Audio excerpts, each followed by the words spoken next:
Most of us grew up hearing stories before we ever touched the screen. Stories from grandparents, from the village, the firesides, from the funerals, stories from long journeys home. But slowly, many of those stories are disappearing. One of the reasons I created Foretella Stories is because I realized African stories deserve to be treated with the same weight, mystery, beauty, and respect as any mythology in the world.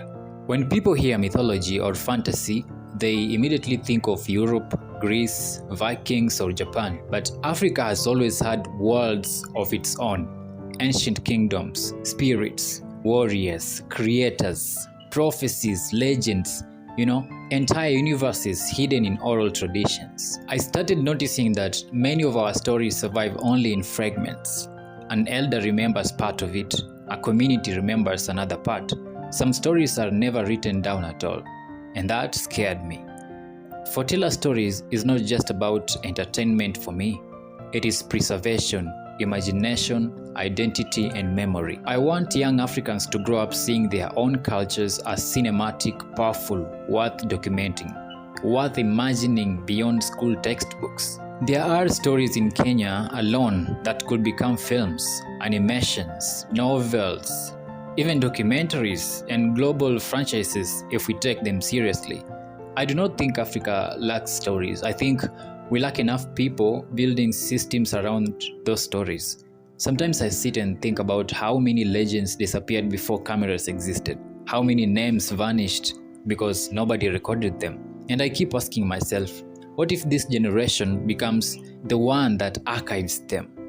Foretella Stories is my contribution to that mission. I want this channel to become a place where mythology, history, folklore, mystery, and African imagination can live together. Not everything here will always be perfect. I am still building, still learning, and experimenting, but I believe beginnings matter. I also want people to understand that African storytelling is not small. It is ancient, layered, and it is spiritual, philosophical, even cinematic. One thing I never want is for future generations to inherit only imported imagination while forgetting their own. Even the stories that sound impossible carry truth inside them.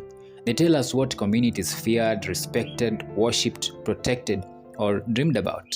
And honestly, some of the greatest fantasy worlds ever created already exist in African oral traditions. We just have not presented them to the world properly yet. I believe storytelling can preserve culture longer than monuments can. So whether this channel becomes huge or remains small for a while, I will continue building it because some things are worth documenting even before the world notices. Thank you to everyone watching Foretella Stories. I hope to see you in the next video. Consider subscribing if you're new to this channel and become part of the journey.